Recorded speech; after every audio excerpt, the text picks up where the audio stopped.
राधे राधे दोस्तों। तो आज का अध्ययन हम शुरू करते हैं। समदोष समा मिश्र समधातु मलक्रिया प्रसन्नता में इंद्रिय मन सवस्तई इति अभिधीयते।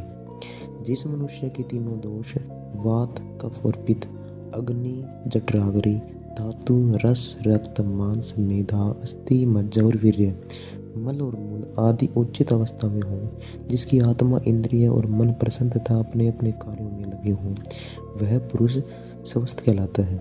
किंतु आज अधिकतर लोग स्वस्थ श्रेणी में नहीं आते।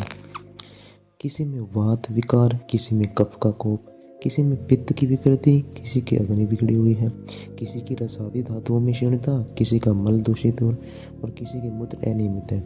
इन सब बुरे लक्षणों का एकमात्र कारण ब्रह्मचर्य का अभाव है।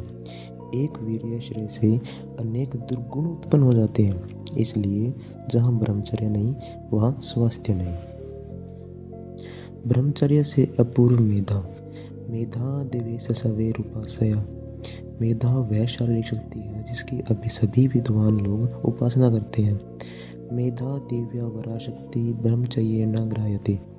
मेधा वह पवित्र और श्रेष्ठ शक्ति है जो वीर्य रक्षणा से ग्रहण की जाती है, और मेधा वास्तव में ईश्वरीय शक्ति है। इसके बिना सब व्यर्थ है।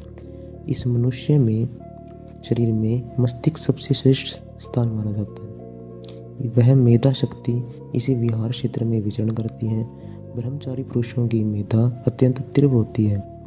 उनके मस्तिष्क में सदैव उन्नत विचार प्रवाह प्रवाहित होता रहता है। वीर्य रक्षा से मस्तिष्क बहुत प्रबल हो जाता है। ब्रह्मचर्य से दीर्घायु ब्रह्मचर्याया।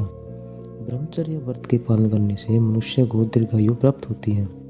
यो विभर्ति दाक्षायण हिरण्य स देवेशु कुरुते दीर्घमायु स मानुवेशु कुरुते दीर्घमायु। जो अपने शरीर में अनुपम वीर्य को सुरक्षित रखता है वह दीर्घायु प्राप्त करता है।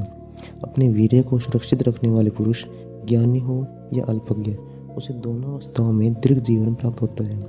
यह वीर्य विद्वान लोगों के आत्म तेज और उनमें दिव्य गुणों को विस्तृत करता है। सतयुग त्रेता युग और द्वापर युग में मनुष्य का आयु बल विशेष होता था, लेकिन अब कलयुग के कारण कम हो गया। अन्य युगों में ब्रह्मचर्य के पालन विशेष रूप से किया जाता था, चाहे वो गृहस्थ हो या विरक्त। सब धर्मनिष्ठ सत्पुरुष और सदाचारी महापुरुष थे जो ब्रह्मचर्य का विधिवत पालन करते थे और दीर्घ काल तक जीवित रहते थे।